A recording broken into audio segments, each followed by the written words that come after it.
All right, you guys see the wall. You know what that means. You guys love when I stand in front of this wall. I've got the laptop. I'm gonna be yapping. Why is it so embarrassing to say I'm actually making a movie right now? Like that's not the burning question that I'll be answering over the course of this video.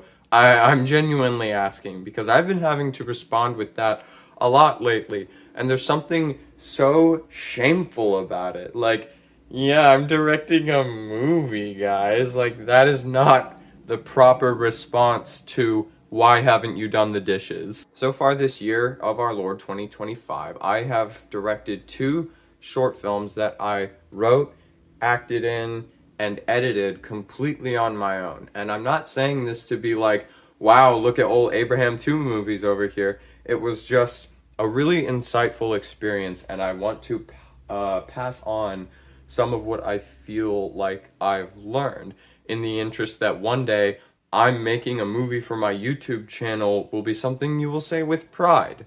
Normalize making a dumb little movie for your dumb little YouTube channel. To begin this parable, I must first turn back the clock to a much simpler time, roughly somewhere between 2019 and 2021. I did not keep very good records. I had just put out, in 2019, my first ever film, after sitting on it fully completed for a year. The reason it sat for so long was because the local festival that I had initially made the film for was postponed and eventually canceled. Who could have guessed that a film festival wouldn't do well in Danville, Virginia? Another issue I came across was the matter of relying on other people to communicate your vision and to respect the artistic validity of the project. Sure, at the end of the day, you're making a YouTube video with your friends, and I'm not saying you need to treat it with the severity of Stanley Kubrick flying to the moon to film the fake moon landing, but when you tell your friends that you're making a movie, you want them to treat it like a movie and not a video. Video. Here I come, I am cinema! So imagine my reaction when I get the call from someone's mother that two of my actors would like to be removed from the film. The film that I have already filmed and edited. I don't remember her exact wording, but it was something to the effect of, they had fun hanging out and making your little video, but they just don't want to be on the internet, seen publicly. And to be fair, that is valid. But from my perspective, what that told me is that to them, this was never going to be a real movie. To them, we were just playing around with some cameras in the library parking lot. I have a pretty strong hypothesis that they actually requested to be removed from the film because they didn't want to be associated with the image of an American flag with "They Left Us" painted directly on it, which, again, kind of fair. Not once did it occur to my probably 16-year-old-ish self that this imagery might be divisive and that maybe I should offer some type of warning to my actors before getting them to commit. I just didn't think it was a big deal. I didn't think it was a deal at all. I wasn't raised in patriotism. I'm sorry. But regardless of the motive, the wrench had been thrown into the gears, and it turned out no one really cared about the gears in the first place. So I've got one 9-minute short film in the bag, and it only took me a couple weeks to write and record and edit the entire thing to completion. But it took me a year to release it, and that didn't feel very good. So 2019 comes around, or 2020 comes around. I'm either in college or I'm about to start college. You know how the pre-COVID years are. And I'm eager to start working on my next film. And this time, I want to do it all by myself, so no one can slow down the process. But someone did slow down the process. In fact, you could say that the entire cast and crew slowed down the process. 5 years it took me to make this film, and before you do the math on that, 5 is the number that I have chosen to pull from the pre-COVID memory sludge, because 6 is just something that I cannot grapple with mentally, emotionally. Like I said, college happened, and making a puppet noir movie kind of took a back seat to, you know, reading and writing about Susan Glaspell's trifles. You spend 4 years on trifles. You never move past trifles. Especially being someone who was homeschooled all the way through my high school graduation, I'm starting to experience a little bit of burnout. And that burnout is actually carrying over into the summer months when you'd think I'd be working on the film, when actually I'm just getting really familiar with my friend's couch and Firefly rewatch. The film is at the bottom of my to-do list at this point, but it's still on the list. Therefore, the fact that it is not checked off of the list is still bugging me. At this point, I'm beginning to realize that I'm making a film that no one is relying on me to make. I don't have any actors who are wanting to see their footage. I don't have any writers who are wanting to see their work come to life. I don't have any producers giving me a deadline. It's all me. And I'm tired. So a 20-minute $0 YouTube puppet movie took me 5+ years to make. Partially because of a combination of school and work and the attached burnout, but also because of a lack of accountability in terms of producing this film from start to finish. This film actually encompasses 3 different places I've lived. The first half of the film was shot at my parents' house. The last half of the film was shot at my first apartment, and the fight scene in the middle was filmed at my current apartment.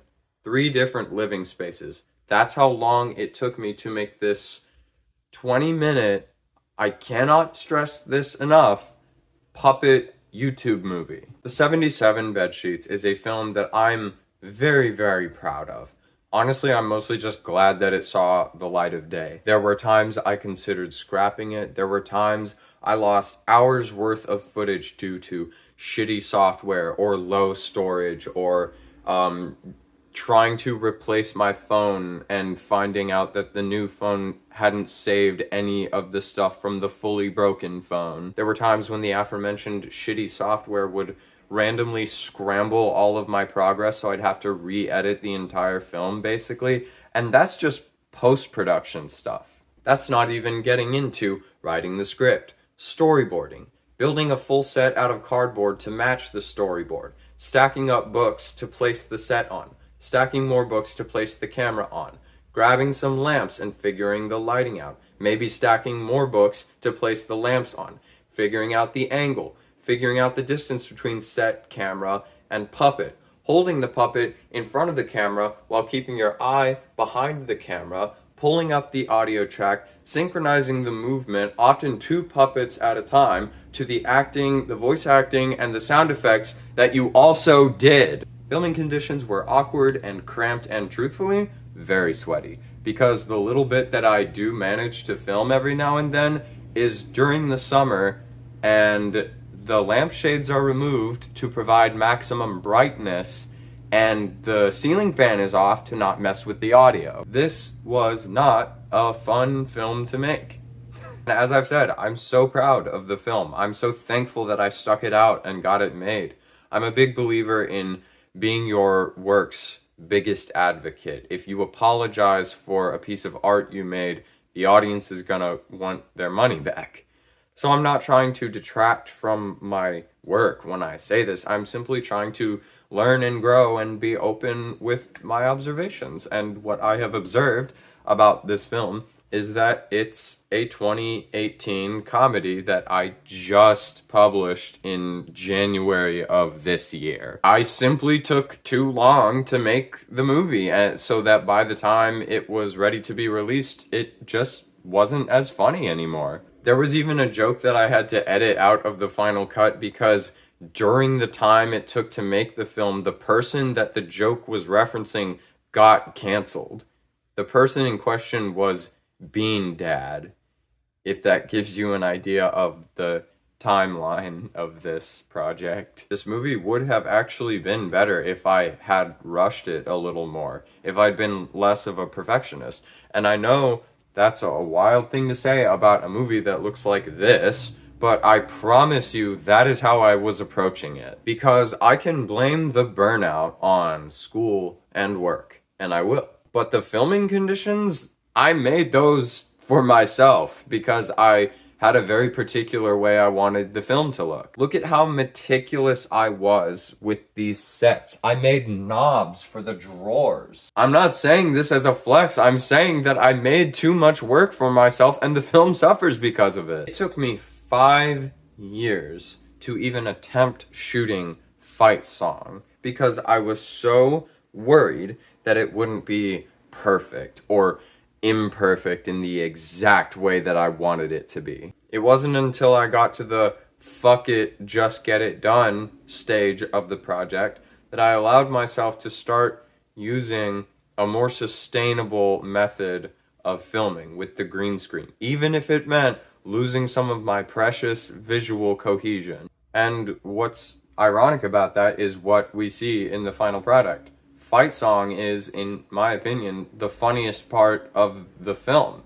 Visually, it's easily the jankiest looking scene, but it was probably the first time since recording the dialogue back in before the 2020s that I was actually having fun making it, and that it shows. And it was because I let go of the need to make my YouTube puppet movie perfect. So, do I recommend writing and directing a movie and casting yourself as all the characters?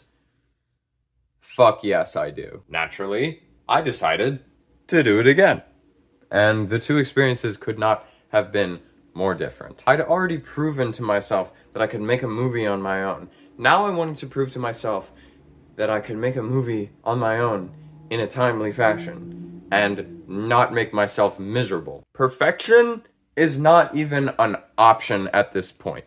Your options are make a movie or don't make a movie, Abe. I wrote a very minimal set of point A's and point B's, and how I got from one to the other was to be decided, or rather discovered, during filming.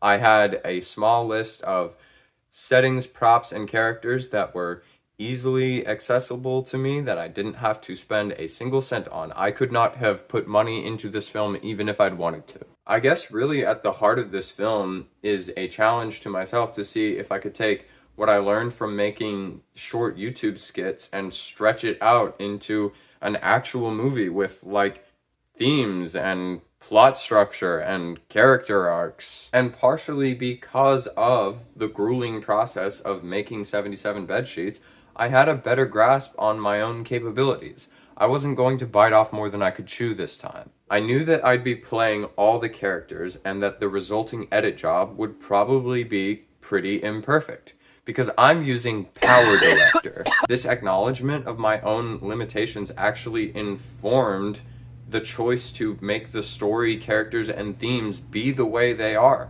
The main character is a delusional, unreliable narrator. So the fact that everyone has his face and voice actively contributes to the themes of parasociality and narcissism. The fact that the masking effects are so janky actively contributes to the themes of delusion and paranoia. And instead of telling a clear-cut, straightforward story, I find that it actually opens the film up to interpretations like, is any of this even real? Is this all just one person the whole time? And I'm not going to say anything definitive about that because that would negate the entire purpose.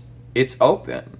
And I want it to be open. I feel like the idea of limitations has such a stigma around it. And the best way I can describe it is if you're in a pool and all you're thinking about is the ocean, regardless of its size, that pool's going to start to feel really small, where you actually have this gigantic safe space that you can practice swimming in.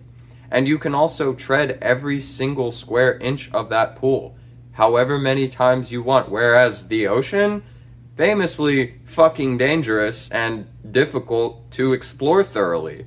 I ended up with a film that I feel very strongly couldn't be made any way other than imperfectly, because the themes are supported by its limits. That shitty green screen, yeah, That's a load-bearing shitty green screen. Cannot be removed. I want to briefly get into what the filming process for Para was like. As I said, I wrote basically an outline of where we start, where we end up, and just a few things I wanted to have happen in the middle. A fitting amount of characters to propel the story, and then all that was left was to get into costume and press record, and that was the scariest part. I started at the very beginning and just followed the steps toward logical conclusions. When I would reach a stopping point or when I would just get too tired, I would stop and I would edit back the footage that I had gotten that day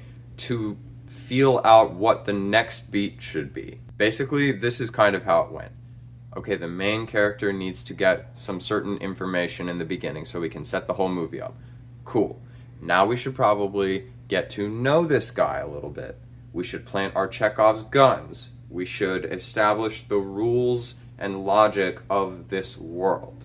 Now we've spent enough time on that, we can introduce our second character. At this point, our second character is less familiar with the rules than we are.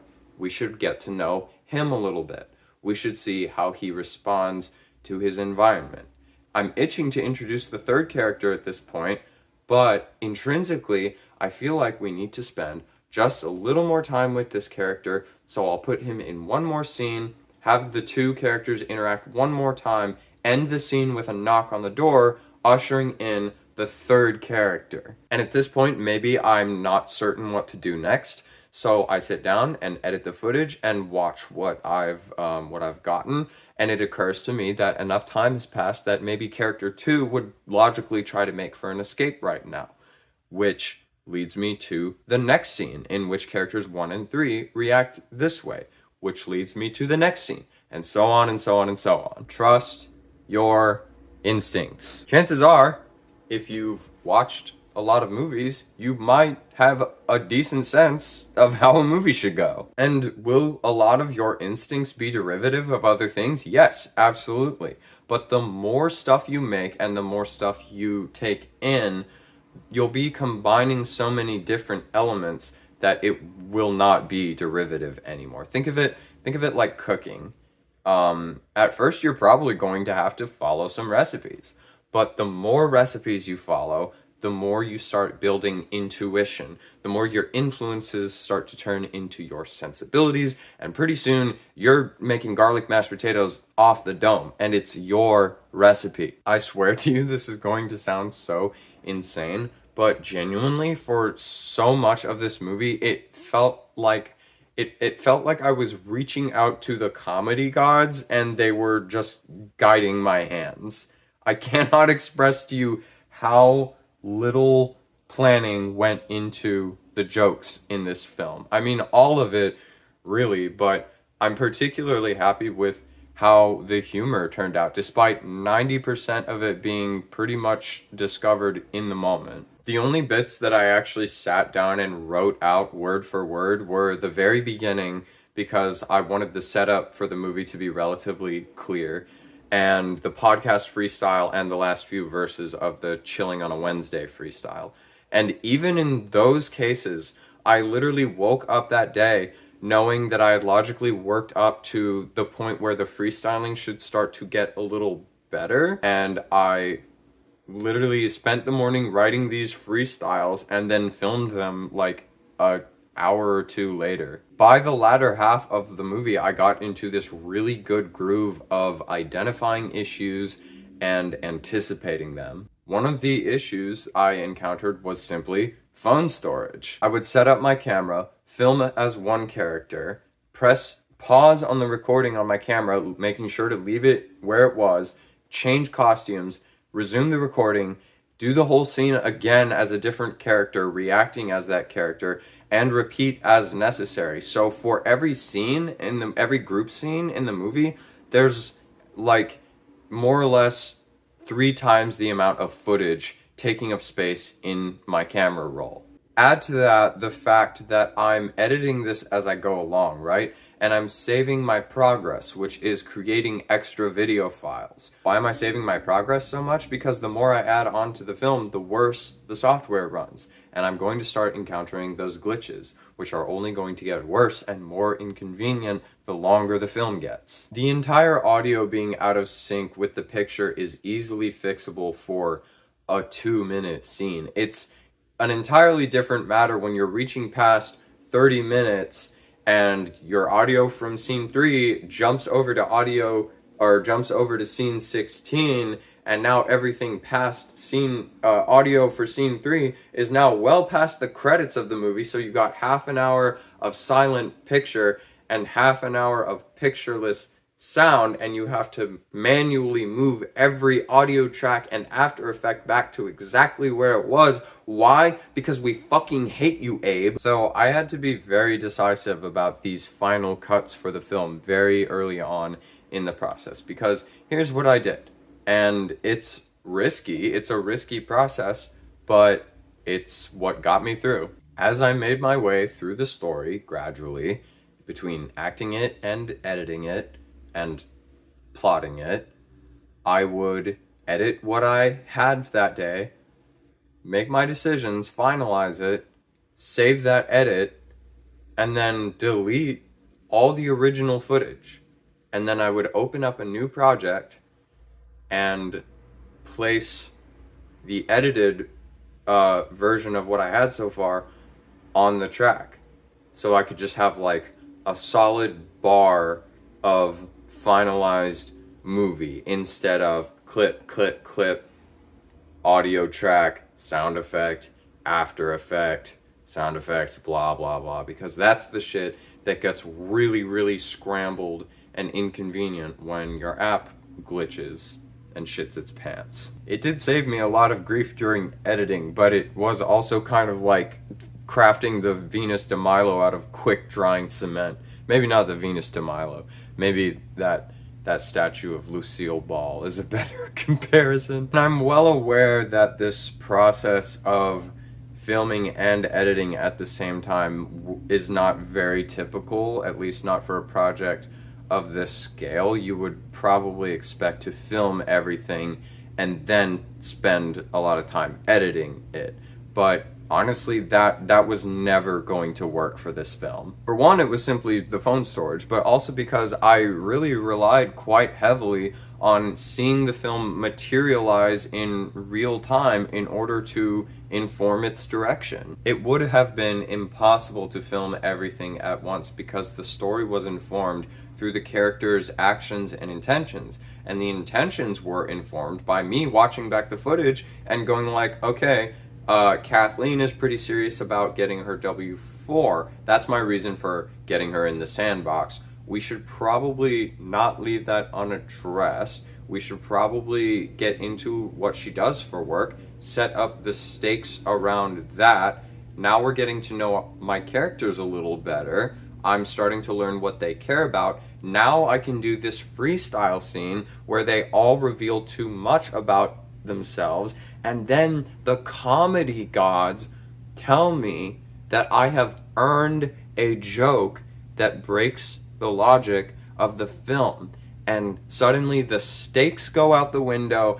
Everyone is just vibing, and the comedy gods let me have that beautiful few moments where it's just pure nonsense. And then I understood that I must not overindulge and that the stakes must resume their place. And I also understood the comedic potential in a snap back to reality, as it were. All of this was possible because I was coming up with these scenes relatively on the fly, which made it realistic to capture them to the best of my imagination, and then I could sit and edit them while the image of how it was supposed to look was still fresh in my mind, and then watch it back and get a sense for the rhythm and what the next scene should be. Another problem I was eventually able to overcome was simply the matter of staying motivated.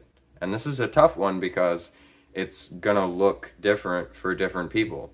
I have a tendency to be motivated by the idea of the finished product. And I'm trying to distance myself from that inclination, because in the past it's led me to doing things like creating an IMDb page for my movie that I'm very sure is going to come out in 2021. Meanwhile, I'm not touching the film at all, and then I come to the end of that day and be like, I worked on the film today. No, I didn't. I didn't. So I avoided anything like that this time around, and I think it also helped that I couldn't really plan that far ahead because I was literally making this story as I went along. Also for this film, I quickly realized that I was moving at a pretty unsustainable pace because I was just getting distracted by my phone and my TV and my books, and I was very, very quickly running out of filming time. Like I said, this will look different for different people. What I found worked best for me was that it had to be the first thing I did that day. Because when I started the day with TV, I found that the couch and the TV felt a lot nicer than putting on a bunch of different outfits and concerning my neighbors by screaming, "Help, I'm being kidnapped." But when I'd start the day filming, basically what I was doing was intentionally utilizing my tendency to hyperfixate on things. I would wake up and ruminate on my trajectory for filming for the day a little bit, and then I would just film and edit nonstop until my roommates got home at 4:30. So I'd work on the film from like 10 a.m. to 4 p.m. And I know that doesn't sound like much comparatively, and it's not, but keep in mind I'm playing four different characters, 4+ characters who are all distinct down to their socks. I'm taking these characters outside of my apartment, running around and brandishing a gun. You get the idea. I hope you get the idea. This film was an absolute delight to make, both in filming and editing. And of course there were frustrations, and I would never describe the process as easy, but it was doable. The fact that it exists at all proves that. And I proved to myself that I could do it in a timely fashion. I went back to go look at the original concept I wrote down. I wrote that thing in March, and then I sat on it for a little bit. I began filming this probably in May, and I had it done and released by June 16th. I'd say that's pretty good. I'd say that's better than 5+ years, and the film is longer and funnier and more nuanced. There are so many things I could have done differently to theoretically have achieved a better effect. I could have invested in a proper green screen. I could have gotten the proper lighting. I could have used a microphone. I could have used other actors to avoid the green screen effects entirely. I could have written a fully realized script. But all of that is either money I don't have or time I'd be spending not making a movie. And the whole reason I made this film is because I was tired of sitting around and not making a movie. So I want to take all of that. I'm moving my laptop cursor with my toes at the moment. Don't spank. Don't spank me. Don't spank me. Fuck. Oh no, I fucked it all up. Ah, what the fuck happened? What? This thing just fucking... What? Oh, I see. So, I want to take all of that and boil it down into some actual tangible advice that I can give you. Acknowledge your limitations. Work within them. Try to use them to your advantage. Try to understand the scale you're working at. For 77 Bedsheets, I was trying to make a full-on genre parody with like practical sets and mood lighting, and to my credit, I did mostly achieve that, but the ambition of the project was ill-suited to other factors in my life, such as time, energy, and as much as I hate to say it, budget. And the project ended up cooking for way too long and ended up kind of stale as a result. Para, on the other hand, I was pulling from props, characters, and settings that were all basically within arm's reaching distance. I allowed the logic of the story to leave room for and almost necessitate imperfect visuals because I knew that would be inevitable, and I anticipated the glitching and storage issues that I usually come across. Another one, you should probably be making videos in between your films. I'm just gonna keep saying what I think I did wrong for the one and right for the other. For bed sheets, I pretty much jumped right from, I jumped right off the release of Humans pretty much into developing bed sheets. And you can see that I obviously put out many a video in the between time, but I was working on bed sheets on and off throughout all of that, and it was just this very, very sludgy era of getting a new idea and abandoning bed sheets to work on it for a week, developing my artistry during the project and wanting to work on new things, but still having to go back and polish this clunky genre parody that I dubbed in 2018 or 19. And you'll notice I was not uploading very consistently. It was like literally weighing me down. And then I finally got it finished and released. And 9 days later, I made Would It Please the Court If We Did a Silly One?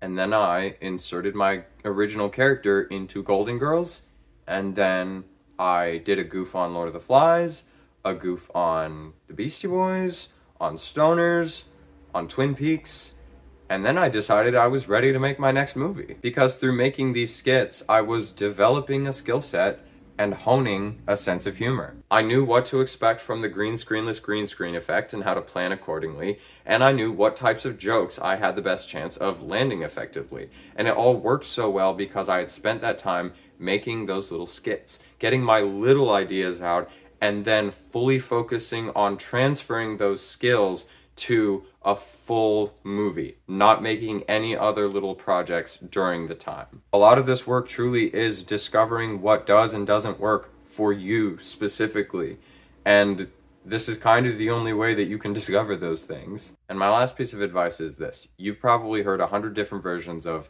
don't be a perfectionist with it, kill the perfectionist within you, etc. And I do agree with that pretty devoutly. But what I will say is this. There is a time and place to be a perfectionist, and it's about finding that balance. For example, with bed sheets, I was so caught up in the doorknobs and stained glass of it all that I took longer to make the film than I did to graduate college. Whereas with Para, I mentioned previously that I distinguished the characters down to their socks. I did not need to give each character in Para distinctive footwear, nor did I need to fill this bookshelf in 77 bedsheets with books. But the difference is that with Para, I picked my battles. Whereas with bedsheets, I was trying to maintain a level of consistency throughout the whole thing that just wasn't realistic. I chose to be pedantic with the costumes of Para because I knew that trying to fight for full visual realism was going to be a losing battle.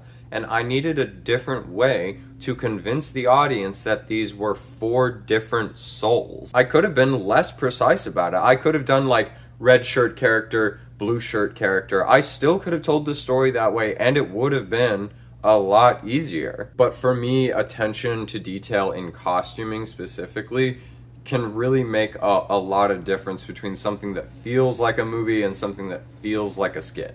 You know what I mean? And on the other side of that coin is I could have tried way too hard. I could have done fully distinct costumes and makeup and tried to edit it to full visual perfection and gotten a green screen and blah blah blah, and that is not the heart of this movie. So I found that compromise, that middle ground. It's not that you should necessarily kill the perfectionist in you, it's more so that you should probably just keep them chained and starved and rarely let them see the light of day. So that's my advice, and I realize that I've gotten very much into the how and not very much into the why yet, and that's a little trickier because it's very personal. I made these movies because I wanted to make some movies. If you have no desire whatsoever to make a film, I'm not gonna be the person to convince you to make a film. But what I can tell you is that I feel incredible having put this most recent film out. And to be fully transparent with you, not that many people have seen the movie so far. I'm not telling you how to make a successful film, but the viewership has not really gotten to me, and there are a few different reasons for that. One, I've made a film that I think is fucking hilarious, and the few friends I've talked to who have seen it also think is fucking hilarious. Two, people will always come back to movies. It might not be getting that much attention right now, but I'm so certain that it is on people's watch lists, and the more stuff I continue to put out there, the more likely it'll be that people will discover that stuff and go back and discover my older work. And three, I put so little pressure on this project. This was never going to be my magnum opus or my manifesto or whatever. This was a challenge and an experiment to see if I could make a relatively good movie relatively painlessly. And I think I achieved that. And instead of being disappointed about the lack of reception, I'm simply just excited to see what I will do next. Transgender. What did you think of the films? Let me know if you loved them or hated them in the comments, and don't forget to reach out to Virginia Governor Glenn Youngkin and let him know that while you were sleeping, your tongue fell out of your mouth and walked down the street to a house party, and you woke up with a Chewy's Extra Dry in your mouth, and you'd like to know what he'll be doing about to address the situation. You can contact him, of course, at www.governor.virginia.yeah.